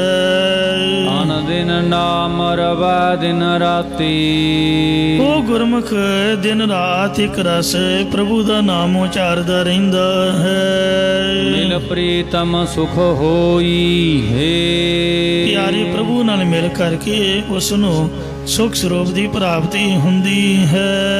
ਮਨਮੁਖ ਧਾਤ ਦੂਜੈ ਹੈ ਲਾਗਾ, ਮਨਮੁਖ ਪੁਰਖ ਮਾਇਆ ਦੀ ਇੱਛਾ ਕਰਕੇ ਦਵੈਤ ਭਾਵ ਦੇ ਵਿੱਚ ਲੱਗਾ ਹੋਇਆ ਧਾਤ ਨਾਮ ਹੈ ਮਾਇਆ ਦਾ, ਧਾਤ ਨਾਮ ਹੈ ਧੌਣ ਦਾ। ਪਲਚ ਪਲਚ ਸਗਲੀ ਮੋਈ ਝੂਠੇ ਧੰਦੇ ਮੋਹ। ਤੋ ਝੂਠੇ ਧੰਦਿਆਂ ਦੇ ਮੋਹ ਦੇ ਵਿੱਚ ਤੇ ਮਾਇਆ ਦੀ ਪ੍ਰਾਪਤੀ ਵਾਸਤੇ ਦੌੜ ਭੱਜ ਵਿੱਚ ਦਵੈਤ ਭਾਵ ਦੇ ਵਿੱਚ ਲੱਗੇ ਰਹਿੰਦੇ ਨੇ। ਜਨਮਤ ਕੀਨਾ ਮੂਹ ਆ ਭਾਗਾ। ਉਹ ਭਾਗਾਂ ਤੋਂ ਹੀਣਾ ਬਦ ਨਸੀਬ ਜੰਮਦਾ ਹੀ ਕਿਉਂ ਨਹੀਂ ਮਰ ਗਿਆ। ਮਤਲਬ ਜਿਹਨੇ ਮਾਇਆ ਦੀ ਦੌੜ ਹੀ ਖਤਮ ਨਹੀਂ ਕੀਤੀ, ਸਾਰੀ ਉਮਰ ਪ੍ਰਭੂ ਦਾ ਨਾਮ ਨਹੀਂ ਜਪਿਆ, ਕੋਈ ਸਮਾਂ ਨਹੀਂ ਕੱਢਿਆ ਚੰਗੇ ਕੰਮ ਲਈ, ਤਾਂ ਉਹ ਜੰਮਦਾ ਹੀ ਮਰ ਜਾਂਦਾ ਤਾਂ ਚੰਗਾ ਸੀਗਾ, ਕਿਉਂਕਿ ਧਰਤੀ ਦੇ ਭਾਰ ਨਾ ਬਣਦਾ। ਆਵਤ ਜਾਤ ਬਿਰਥਾ ਜਨਮ ਗਵਾਇਆ। ਉਸ ਮਨਮੁਖ ਨੇ ਦੁਨੀਆ ਚ ਆਉਂਦਿਆਂ ਜਾਂਦਿਆਂ ਆਪਣਾ ਅਮੋਲਕ ਮਨੁੱਖਾ ਜਨਮ ਵਿਅਰਥ ਹੀ ਗਵਾ ਲਿਆ ਹੈ। ਬਿਨ ਗੁਰ ਮੁਕਤ ਨਾ ਹੋਈ ਹੈ। ਗੁਰਾਂ ਤੋਂ ਬਿਨਾ ਉਹਦੀ ਮੁਕਤੀ ਨਹੀਂ ਹੁੰਦੀ ਹੈ। ਕਾਇਆ ਕਸੁੱਧ ਹਉ ਮੈਂ ਮਲ ਲਾਈ। ਮਨਮੁਖ ਦੀ ਜਿਹੜੀ ਕਾਇਆ ਦੇਹ ਹੈ ਜਾਂ ਬੁੱਧੀ ਰੂਪ ਕਾਇਆ, ਜਿੰਨਾ ਮਰਜੀ ਨਹਾ ਲਏ, ਧੋ ਲਏ, ਸੈਂਟ ਪਾਊਡਰ ਕਰੀਮਾਂ ਲਾ ਲਏ, ਅਪਵਿੱਤਰ ਹੀ ਹੈ। ਮੈਂ ਗੋਰਿਆਂ ਵੱਲ ਕਈਆਂ ਵੱਲ ਵੇਖਿਆ, ਪਹਿਲੀ ਗੱਲ ਤਾਂ ਉਹਨਾਂ ਨਹਾਉਣਾ ਨਹੀਂ। ਜੇ ਨਹਾਉਣਾ ਦੇ ਤਰਕਾਲਾਂ ਨੂੰ, ਰਾਤ ਨੂੰ ਦੈਂਤਾਂ ਦਾ ਨਹਾਉਣਾ, ਤੇ ਸਵੇਰੇ ਪਤਾ ਨਹੀਂ ਕੀ ਹੁੰਦਾ, ਉਹੀ ਬਸ ਕੱਪੜੇ ਕੁਪੜੇ ਪਾ ਕੇ ਸੈਂਡ ਸੁੰਡ ਛਿੜਕ ਛੱਡਦੇ ਨੇ, ਨਹਾਉਂਦੇ ਨਹਾਉਂਦੇ ਨਹੀਂ, ਸਫਾਈ ਸਫਾਈ ਨਹੀਂ ਰੱਖਦੇ। ਆ ਚੀਨੀਆਂ ਵੀ ਇਸ ਤਰ੍ਹਾਂ ਨੇ। ਉਹ ਮੇਰੇ ਵਰਗੇ ਜਿੰਨਾ ਚਿਰ ਕੱਪੜਾ ਮੈਲਾ ਨਾ ਹੋ ਜਾਏ ਉਹਨਾਂ 'ਚ ਲਾਉਣਾ ਨਹੀਂ, ਤੇ ਲਾ ਕੇ ਮੁੜ ਕੇ ਧੋਣਾ ਨਹੀਂ, ਸੁੱਟ ਹੀ ਦੇਣਾ। ਤੇ ਇਸ ਤਰ੍ਹਾਂ ਇਹ ਜਿਹੜੀ ਬੁੱਧ ਹੈ, ਕਾਇਆ ਹੈ, ਸੋ ਪਹਿਲੀ ਗੱਲ ਤਾਂ ਨਹਾਉਂਦੇ ਨਹੀਂ, ਜੇ ਨਹਾਉਣ ਤਾਂ ਵੀ ਅਪਵਿੱਤਰ ਹੀ ਹੈ। ਕਿਉਂ? ਕਿਉਂਕਿ ਹੰਗਤਾ ਮਮਤਾ ਦੀ ਮੈਲ ਜੋ ਲਾਈ ਹੋਈ ਹੈ। ਸੋ ਤੂੰ ਵਹੈ ਤਾ ਮੈਲ ਨਾ ਜਾਈ। ਮਨਮੁਖ ਬੰਦਾ ਭਾਵੇਂ ਸੈਂਕੜੇ ਵਾਰ ਤੀਰਥਾਂ ਦੇ ਇਸ਼ਨਾਨ ਕਰਕੇ ਦੇਹ ਨੂੰ ਧੋਵੇ ਜਾਂ ਸਾਧਨਾ ਆਦਿਕ ਦੇ ਜਲ ਨਾਲ ਧੋਣਾ ਕਰੇ, ਤਾਂ ਵੀ ਉਹਦੀ ਮਲੀਨਤਾ ਹੀ ਨਹੀਂ ਜਾਂਦੀ। ਕਿਉਂਕਿ ਸਰੀਰ ਤਾਂ ਭਾਵੇਂ ਗੁਰਮੁਖ ਹੈ ਤੇ ਭਾਵੇਂ ਮਨਮੁਖ ਹੈ। ਝੂਠ ਜਿੰਨਾ ਮਰਜ਼ੀ ਬੋਲੀ ਜਾਈਏ, ਸੱਚੀ ਗੱਲ ਹੈ ਵੀ ਇਹ ਸ਼ੁੱਧ ਨਹੀਂ ਹੁੰਦਾ। ਨਹਾ ਧੋ ਕੇ ਵੀ ਉਹੀ ਹਾਲ ਹੈ, ਬੁਰਾ ਹੀ ਹਾਲ ਹੈ, ਕਹਿਣ ਦੀ ਗੱਲ ਹੀ ਕੋਈ ਨਹੀਂ। ਨਵੇਂ ਛਿਦਰ ਸਰਬ ਹੈ ਅਪਵਿੱਤਰਾ, ਬੋਲ ਹਰ ਨਾਮ ਪਵਿੱਤਰ ਸਾ ਕੀਤਾ। ਸੋ ਮਹਾਰਾਜ ਦੀ ਬਾਣੀ ਪੜ੍ਹ ਕੇ ਇਹੀ ਅਰਦਾਸ ਕਰੀਦੀ ਹੈ ਵੀ ਸੱਚਿਆ ਪਾਤਸ਼ਾਹ ਤੂੰ ਬਖਸ਼ ਲਾ, ਤੇਰੀ ਹਜ਼ੂਰੀ ਦੇ ਵਿੱਚ ਆਪਾਂ ਨੇ ਬੈਠਣਾ ਹੈ। ਤੇ ਅਰਦਾਸ ਵਿੱਚ ਇਹੀ ਮੰਗੀ ਦੀ ਵੀ ਆਪ ਦੇ ਹਜ਼ੂਰੀ ਵਾਲੀ ਯੋਗਤਾ ਬਖਸ਼ੀ, ਜਿਹੜੀ ਜਗ੍ਹਾ ਦਿੱਤੀ ਹੈ ਉਸ ਜਗ੍ਹਾ ਦੇ ਯੋਗ ਬਣਾਈ ਰੱਖੀ। ਤੇ ਇਸ ਲਈ ਇਕੱਲਾ ਮਨਮੁਖੀ ਨਹੀਂ, ਸਾਰੇ ਸਰੀਰ ਹੀ ਅਪਵਿੱਤਰ ਹਨ। ਸ਼ਬਦ ਧੂਪੈ ਤਾਂ ਹੱਛੀ ਹੋਵੈ। ਉਚਾਰਨ ਕਰੋ ਸਤਨਾਮ ਸ੍ਰੀ ਵਾਹਿਗੁਰੂ। ਇੱਕ ਇਸ਼ਨਾਨ ਦਾ ਮੈਂ ਘਰੋਂ ਕਰਕੇ ਆਏ ਹਾਂ। ਇੱਕ ਆ ਜਿਹੜਾ ਤੁਸੀਂ ਇਸ਼ਨਾਨ ਕਰ ਰਹੇ ਹੋ, ਸਤ ਸੰਗਤ ਦਾ ਸਰੋਵਰ ਹੈ ਜਾਂ ਸੰਗਤ ਦੇ ਵਿੱਚ ਬਾਣੀ ਦੀ ਨਦੀ ਵਗ ਰਹੀ ਹੈ, ਇਹ ਮਨ ਦਾ ਇਸ਼ਨਾਨ ਹੈ। ਮੂਤ ਪਲੀਤੀ ਕੱਪੜ ਹੋਏ, ਦੇ ਸਾਬੂਨ ਲਈਆ ਉਹ ਧੋਏ। ਜ਼ਰੂਰੀ ਹੈ ਮੂਤ ਨਾਲ ਮੈਲੇ ਪਲੀਤ ਹੋਏ ਕੱਪੜਿਆਂ ਨੂੰ ਧੋ ਲੈਣਾ, ਸਿਆਣਪ ਹੈ। ਕਈ ਕਹਿੰਦੇ ਜੀ ਕਰਮਕਾਂਡ, ਉਹ ਕਰਮਕਾਂਡ ਨਹੀਂ, ਸਿਆਣਪ ਹੈ। ਮਾਰੇ ਕਹਿੰਦੇ ਧੋਵੋ। ਇੱਕ ਉਦਾਹਰਨ ਐਗਜ਼ੈਂਪਲ ਦਿੱਤੀ ਹੈ, ਜਿਸ ਤਰ੍ਹਾਂ ਉਹ ਧੋ ਕੇ ਤੁਸੀਂ ਪਵਿੱਤਰ ਕਰਦੇ ਹੋ। ਮੂਤ ਪਲੀਤੀ ਕੱਪੜ ਹੋਏ, ਦੇ ਸਾਬੂਨ ਲਈਆ ਉਹ ਧੋਏ, ਭਰੀਆ ਮਤ ਪਾਪਾਂ ਕੈ ਸੰਗ ਉਹ ਧੋਪੈ ਨਾਮੈ ਕੈ ਰੰਗ। ਸਾਬਣ ਤੋਂ ਬਗੈਰ ਕੱਪੜਾ ਪਵਿੱਤਰ ਨਹੀਂ ਹੁੰਦਾ, ਸਾਬਣ ਲਾਉਣਾ ਚਾਹੀਦਾ। ਜਿਹੜਾ ਇਸ਼ਨਾਨ ਹੈ ਉਹ ਇਕੱਲੇ ਪਾਣੀ ਦਾ ਨਹੀਂ, ਕਛਹਿਰੇ ਦਾ ਹੈ। ਜੇ ਕਛਹਿਰੇ ਨੂੰ ਸਾਬਣ ਨਹੀਂ ਲਾਇਆ ਜਾਂ ਸਾਬਣ ਧੋ ਕੇ ਸੁਕਾ ਕੇ ਸਾਫ ਕਛਹਿਰਾ ਨਹੀਂ ਪਹਿਨਾ, ਫਿਰ ਇਸ਼ਨਾਨ ਦਾ ਫਾਇਦਾ ਕੀ ਹੋਇਆ? ਬਸਤਰ ਦਾ ਬੰਦਾ ਸੁੱਚੇ ਪਹਿਨੇ, ਸਾਬਣ ਨਾਲ ਧੋਤੇ ਹੋਏ। ਤਾਂ ਇਸ ਵਾਸਤੇ ਜਿਹੜੀ ਬੁੱਧੀ ਹੈ ਜੇ ਪਾਪਾਂ ਨਾਲ ਭਰ ਜਾਏ ਤਾਂ ਫਿਰ ਮਹਾਰਾਜ ਦੀ ਸੰਗਤ ਦੇ ਵਿੱਚ ਆ ਕੇ ਨਾਮ ਰੂਪੀ ਜਲ 'ਚ ਇਸ਼ਨਾਨ ਕਰਕੇ ਧੁੱਪਦੀ ਹੈ। ਇਹ ਮਹਾਰਾਜ ਨੇ ਜਪਜੀ ਸਾਹਿਬ ਦੇ ਵਿੱਚ ਸਭ ਤੋਂ ਪਹਿਲੀ ਮੁੱਢਲੀ ਗੱਲ ਸਮਝਾਈ ਹੈ। ਇਹ ਵੀ ਇਸ਼ਨਾਨ ਜ਼ਰੂਰੀ ਹੈ, ਜੇ ਨਾ ਕਰਾਂਗੇ ਤਾਂ ਖੁਰਕ ਪੈ ਜਾਊਗੀ, ਚਮ ਰੋਗ ਲੱਗ ਜਾਊਗਾ। ਤਾਂ ਇਸ ਤਰੀਕੇ ਨਾਲ ਮਨ ਜਿਹੜਾ ਹੈ ਉਹ ਅੰਤःਕਰਨ, ਉਹਦੇ 'ਚ ਅੰਦਰ ਜਾਲਾ ਜੰਮਿਆ ਜਾਊਗਾ ਹੰਗਤਾ ਮਮਤਾ ਦਾ। ਇਹ ਇਸ਼ਨਾਨ ਵੀ ਜ਼ਰੂਰੀ ਹੈ। ਫਿਰ ਮੈਲੀ ਮੂਲ ਨਾ ਹੋਈ ਹੈ। ਜੇ ਤੁਸੀਂ ਸ਼ਬਦ ਧੋਪ ਹੈ ਗੁਰਾਂ ਦੇ ਉਪਦੇਸ਼ ਦੀ ਕਮਾਈ ਕਰਨ ਰੂਪ ਜਲ ਨਾਲ ਧੋਵੋਗੇ ਤਾਂ ਹੱਛੀ ਹੋਵੇ, ਤਾਂ ਹੀ ਸ਼ੁੱਧ ਹੋ ਸਕਦੀ ਹੈ। ਫਿਰ ਮੈਲੀ ਮੂਲ ਨਾ ਹੋਈ ਹੈ, ਮੁੜ ਕੇ ਉੱਕਾ ਹੀ ਮੈਲੀ ਨਹੀਂ ਹੁੰਦੀ ਹੈ। ਪੰਜ ਦੂਤ ਕਾਇਆ ਸੰਘਾਰ ਹੈ। ਪੰਜ ਵੈਰੀ ਕਾਮ ਕ੍ਰੋਧ ਆਦਿਕ ਵਿਕਾਰ ਸਰੀਰ ਤੇ ਬੁੱਧੀ ਨੂੰ ਨਾਸ਼ ਕਰਦੇ ਰਹਿੰਦੇ ਨੇ। ਮਰ ਮਰ ਜਮ ਹੈ ਸ਼ਬਦ ਨਾ ਵਿਚਾਰ ਹੈ। ਇਹਨਾਂ ਚ ਲਾ ਕੇ ਜੀਵ ਮੌਤ ਦੇ ਮਾਰੇ ਮਰਦੇ, ਵਾਸ਼ਨਾ ਦੇ ਵਧੇ ਜੰਮਦੇ ਰਹਿੰਦੇ ਨੇ, ਪਰ ਗੁਰਾਂ ਦੇ ਉਪਦੇਸ਼ ਦੇ ਵਿਚਾਰ ਨਹੀਂ ਕਰਦੇ। ਅੰਤਰ ਮਾਇਆ ਮੋਹ ਗੁਬਾਰਾ। ਉਹਨਾਂ ਦੇ ਹਿਰਦੇ 'ਚ ਮਾਇਆ ਦੇ ਮੋਹ ਦਾ ਕੁੱਪ ਹਨੇਰਾ ਪਿਆ ਹੋਇਆ ਹੈ। ਜੋ ਸੁਪਨੈ ਸੁਧ ਨਾ ਹੋਈ ਹੈ। ਜਿਵੇਂ ਸੁਪਨੇ 'ਚ ਜਾਗਰਤ ਦੇ ਪਦਾਰਥਾਂ ਦੀ ਕੋਈ ਵੀ ਸੋਝੀ ਨਹੀਂ ਹੁੰਦੀ, ਇੰਝ ਉਹਨਾਂ ਨੂੰ ਸੰਸਾਰ ਰੂਪ ਸੁਪਨੇ 'ਚ ਪਰਮੇਸ਼ਰ ਦੀ ਕੋਈ ਗਿਆਤ ਨਹੀਂ ਹੁੰਦੀ। ਇੱਕ ਪੰਚਾ ਮਾਰ ਸ਼ਬਦ ਹੈ ਲਾਗੇ। ਇੱਕ ਗੁਰਮੁਖ ਜਨ ਪੰਜ ਕਾਮ ਕ੍ਰੋਧ ਆਦਿਕਾਂ ਨੂੰ ਵਿਕਾਰਾਂ ਨੂੰ ਮਾਰ ਕੇ ਨਿਮਰਤ ਕਰਕੇ ਗੁਰਾਂ ਦੇ ਉਪਦੇਸ਼ ਵਿੱਚ ਲੱਗੇ ਹੋਏ ਹਨ। ਸਤਿਗੁਰ ਆਏ ਮਿਲਿਆ ਵੱਡ ਭਾਗੇ। ਉਹਨਾਂ ਵੱਡੇ ਭਾਗਾਂ ਵਾਲਿਆਂ ਨੂੰ ਹੀ ਸਤਿਗੁਰੂ ਆ ਕੇ ਮਿਲਿਆ ਹੈ। ਅੰਤਰ ਸਾਜ ਰਬ ਹੈ ਰੰਗ ਰਾਤੇ। ਉਹਨਾਂ ਦੇ ਹਿਰਦੇ ਵਿੱਚ ਸੱਚਾ ਨਾਮ ਵਸਿਆ ਹੋਇਆ, ਉਹ ਪ੍ਰਭੂ ਦੇ ਪ੍ਰੇਮ 'ਚ ਰਤੇ ਹੋਏ ਪ੍ਰਭੂ ਦਾ ਜਸ ਵਿਚਾਰਦੇ ਰਹਿੰਦੇ ਨੇ। ਸਹਿਜ ਸਮਾਵੈ ਸੋਈ ਹੈ। ਉਹੀ ਗੁਰਮੁਖ ਸ਼ਾਂਤ ਸਰੂਪ ਗਿਆਨ ਸਰੂਪ 'ਚ ਸਮਾ ਜਾਂਦੇ, ਅਭੇਦ ਹੋ ਜਾਂਦੇ ਹਨ। ਗੁਰ ਕੀ ਚਾਲ ਗੁਰੂ ਤੇ ਜਾਪੈ। ਹੇ ਭਾਈ, ਗੁਰੂ ਸਾਹਿਬ ਜੀ ਦੀ ਮਰਿਆਦਾ ਗੁਰੂ ਤੋਂ ਹੀ ਜਾਣੀ ਜਾਂਦੀ ਹੈ। ਪੂਰਾ ਸੇਵਕ ਸ਼ਬਦ ਸੰਿਆਪੈ। ਜੋ ਗੁਰਾਂ ਦਾ ਪੂਰਨ ਦਾਸ ਹੈ, ਉਹ ਗੁਰਾਂ ਦੇ ਉਪਦੇਸ਼ ਨੂੰ ਜਾਂ ਉਪਦੇਸ਼ ਦੁਆਰਾ ਬ੍ਰਹਮ ਨੂੰ ਸਿਆਣਦਾ ਹੈ। ਸਦਾ ਸ਼ਬਦ ਰਵੈ ਘਟ ਅੰਤਰ। ਉਹ ਹਮੇਸ਼ਾ ਆਪਣੇ ਹਿਰਦੇ ਅੰਦਰ ਗੁਰਾਂ ਦਾ ਉਪਦੇਸ਼ ਉਚਾਰਦਾ ਰਹਿੰਦਾ ਹੈ। ਰਸਨਾ ਰਸ ਚਾਖੈ ਸੱਚ ਸੋਈ ਹੈ। ਅਤੇ ਰਸਨਾ ਜ਼ਬਾਨ ਦੁਆਰਾ ਵੀ ਉਹ ਸੱਚੇ ਨਾਮ ਰਸ ਨੂੰ ਚੱਖਦਾ ਹੈ। ਮੈਂ ਮਾਰੇ ਸ਼ਬਦ ਨਿਵਾਰੇ। ਜੋ ਹੰਗਤਾ ਮਮਤਾ ਜੀਵਾਂ ਨੂੰ ਮਾਰਨ ਵਾਲੀ ਹੈ, ਉਹਨੂੰ ਗੁਰਾਂ ਦੇ ਉਪਦੇਸ਼ ਦੀ ਕਮਾਈ ਕਰਕੇ ਨਿਮਰਤ ਕਰੇ, ਜਾਂ ਗੁਰਾਂ ਦੇ ਸ਼ਬਦ ਦੁਆਰਾ ਹਉਮੈ ਨੂੰ ਮਾਰ ਕੇ ਇਸ ਦੇ ਮਾਰਨ ਦੀ ਹੰਗਤਾ ਨੂੰ ਵੀ ਨਿਵਰਤ ਕਰੇ।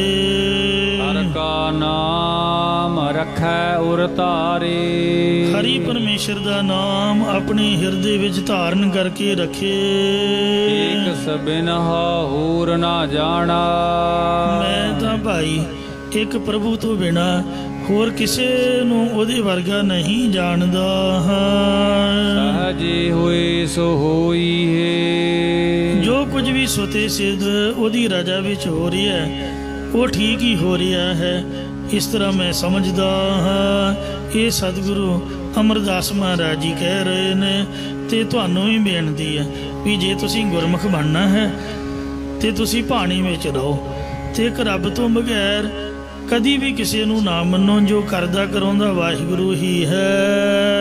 ਸਤਿਗੁਰ ਸਹਿਜ ਕਿਨੈ ਨਹੀਂ ਪਾਇਆ।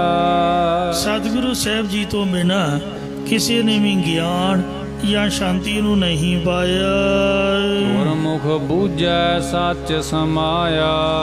ਜੋ ਗੁਰਮੁਖ ਬਣ ਕੇ ਗੁਰਾਂ ਦੁਆਰਾ ਆਪਣੇ ਸਰੂਪ ਨੂੰ ਬੁੱਝਦਾ ਹੈ, ਉਹ ਸੱਚ ਸਰੂਪ ਦੇ ਵਿੱਚ ਅਭੇਦ ਹੋ ਜਾਂਦਾ ਹੈ। ਸੱਚਾ ਸੇਬ ਸ਼ਬਦ ਸੱਚ ਰਾਤੇ। ਜਿਨ੍ਹਾਂ ਨੇ ਗੁਰ ਉਪਦੇਸ਼ ਦੇ ਵਿੱਚ ਜੁੜ ਕਰਕੇ ਹਉਮੈ ਸਭ ਦੇ ਖੋਈ ਹੈ। ਆਪਣੀ ਦੇਹ ਆਦਿਕ ਦੀ ਹੰਗਤਾ ਮਮਤਾ ਗਵਾ ਲਈ ਹੈ, ਉਹ ਸੱਚਾ ਨਾਮ ਸਿਮਰ ਕੇ ਸੱਚੇ ਗੁਰਾਂ ਦੀ ਸੇਵਾ ਟਹਿਲ ਕਰਕੇ ਗੁਰਾਂ ਦੇ ਸੱਚੇ ਉਪਦੇਸ਼ ਜਾਂ ਬ੍ਰਹਮ ਦੇ ਵਿੱਚ ਰੰਗੇ ਰਹਿੰਦੇ ਹਨ। ਆਪੇ ਗੁਣ ਦਾਤਾ ਵਿਚਾਰੀ। ਪਰਮਾਤਮਾ ਆਪ ਹੀ ਸਤਿਗੁਰੂ ਰੂਪ ਹੋ ਕੇ ਸ਼ੁਭ ਗੁਣਾਂ ਦੇ ਦੇਣ ਵਾਲਾ ਹੈ ਅਤੇ ਆਪੇ ਹੀ ਵਿਚਾਰਵਾਨ ਹੈ। ਗੁਰਮੁਖ ਦੇਵੈ ਪੱਕੀ ਸਾਰੀ। ਉਹ ਗੁਰਮੁਖ ਜਨਾਂ ਦੀ ਬੁੱਧ ਬਿਰਤੀਆਂ ਰੂਪ ਨਰਦ ਨੂੰ ਪੱਕੀ ਕਰ ਦਿੰਦਾ ਹੈ। ਭਾਵ ਬਿਰਤੀਆਂ ਨੂੰ ਬ੍ਰਹਮਾਕਾਰ ਕਰਕੇ ਆਤਮ ਸ਼ੈਣੀ ਬੁੱਧ ਕਰ ਦਿੰਦਾ ਹੈ। ਅਰਥਾਤ ਪੱਕੀ ਸਾਰੀ ਭਾਵ ਚੌਪੜ ਦੀ ਉਹ ਨਰਦ ਜੋ ਪੱਕ ਗਈ ਹੈ। ਭਾਵ ਵਿਚਕਾਰੋਂ ਚੱਲ ਕੇ 42 ਘਰ ਟੱਪ ਕੇ ਨਰਦ ਪੱਕੀ ਹੋਣੀ ਸ਼ੁਰੂ ਹੁੰਦੀ ਹੈ। ਜਦੋਂ ਬਾਹਰਲੇ ਨਾਕੇ ਉੱਪਰ ਆਉਂਦੀ ਹੈ ਤਾਂ ਪੱਕੀ ਕਹੀ ਜਾਂਦੀ ਹੈ। ਜੇਕਰ ਇੱਥੋਂ ਤੱਕ ਨਰਦ ਨਾ ਮਰੇ ਤਾਂ ਅੰਦਰ ਜਾ ਵੜਦੀ ਹੈ, ਭਾਵ ਪੁੱਗ ਜਾਂਦੀ ਹੈ। ਇਸੇ ਪ੍ਰਕਾਰ ਕੱਚੀ ਨਰਦ ਤੋਂ ਭਾਵ 84 ਵਿੱਚ ਪਰਮਣ ਵਾਲੇ ਜੀਵ ਤੋਂ ਹੈ। ਪੱਕੀ ਤੋਂ ਭਾਵ ਗੁਰੂ ਦੀ ਸ਼ਰਨ ਵਿੱਚ ਆ ਕੇ ਗਿਆਨ ਨੂੰ ਪ੍ਰਾਪਤ ਹੋਇਆ ਆਤਮ ਗਿਆਨੀ ਹੈ, ਜਿਸ ਦਾ ਆਵਾਗਮਨ ਮਿਟ ਜਾਂਦਾ ਹੈ। ਜਾਂ ਜਿਵੇਂ ਪੌਂ 12 ਪੈ ਜਾਣ ਤੇ ਨਰਦ ਪੁੱਗ ਜਾਂਦੀ ਹੈ, ਇਉਂ 5 ਗਿਆਨ ਇੰਦਰ, 5 ਕਰਮ ਇੰਦਰ, ਮਨ ਤੇ ਬੁੱਧ ਵਿਸ਼ਿਆਂ ਵੱਲੋਂ ਜਿੱਤਣ ਰੂਪ ਪੱਕੀ ਸਾਰੀ ਗੁਰਮੁਖ ਦੇਵ ਹੈ ਪੱਕੀ ਸਾਰੀ। ਸੋ ਉਹ ਗੁਰਮੁਖ ਜਨਾਂ ਦੀ ਬੁੱਧ ਪੱਕੀ ਨਰਦ ਦੀ ਤਰ੍ਹਾਂ ਵਿਸ਼ਿਆਂ ਵੱਲੋਂ ਜਿੱਤਣ ਰੂਪ ਪੱਕ ਜਾਂਦੀ ਹੈ। ਨਾਨਕ ਨਾਮ ਸਮਾਵੈ ਸਾਚੈ। ਸਤਿਗੁਰੂ ਸ੍ਰੀ ਗੁਰੂ ਅਮਰਦਾਸ ਸਾਹਿਬ ਜੀ ਕਥਨ ਕਰਦੇ ਨੇ ਕਿ ਉਹ ਗੁਰਮੁਖ ਸੱਚੇ ਅਕਾਲ ਪੁਰਖ ਦੇ ਨਾਮ ਦੇ ਵਿੱਚ ਲੀਨ ਹੋ ਜਾਂਦੇ ਨੇ।